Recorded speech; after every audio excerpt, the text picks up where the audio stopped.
मित्रांनो, एक गोष्ट सांगणार आहे, थोडीशी भावनिक आहे पण भरपूर काही देऊन जाईल. एक माणूस असतो जवळपास 50-55 वयाचा. तर तो डॉक्टरकडे जातो. डॉक्टरला विचारतो की डॉक्टर, मी एवढ्या गोळ्या घेतोय माझ्या बीपीच्या, डायबिटीजच्या, पण मी गोळ्या नियमित घेत असलो तरी माझा बीपी डायबिटीज जो आहे तो कंट्रोलमध्ये नसतो. तर मग मी काय करू? तर डॉक्टर त्यावरती त्याला एक उपाय चांगलाच सांगतो की तुम्ही एक काम करा, तुम्ही योगा करा, एक्सरसाइज करा, जिम करा, सकाळी वॉकिंगला जा आणि सगळ्यात लास्टला तुम्ही तुमचं डाएटवरती कंट्रोल ठेवा.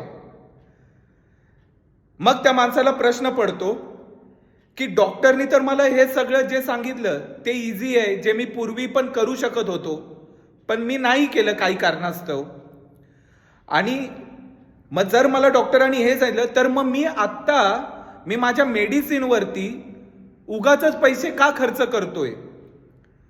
मग मित्रांनो, त्या माणसाला ही गोष्ट वयाच्या 55व्या वर्षी कळते.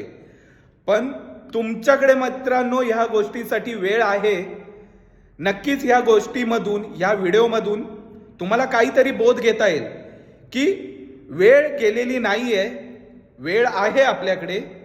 तर मित्रांनो, आपल्या पण आयुष्यात हा प्रसंग घडायचा नसेल तर मित्रांनो आत्ताच वेळ आहे. काही तो डिसिजन घ्या, कोणत्या तरी एक्सरसाइजला सुरुवात करा आणि हा व्हिडिओ जास्तीत जास्त लोकांपर्यंत शेअर करा ज्यांना याची गरज आहे.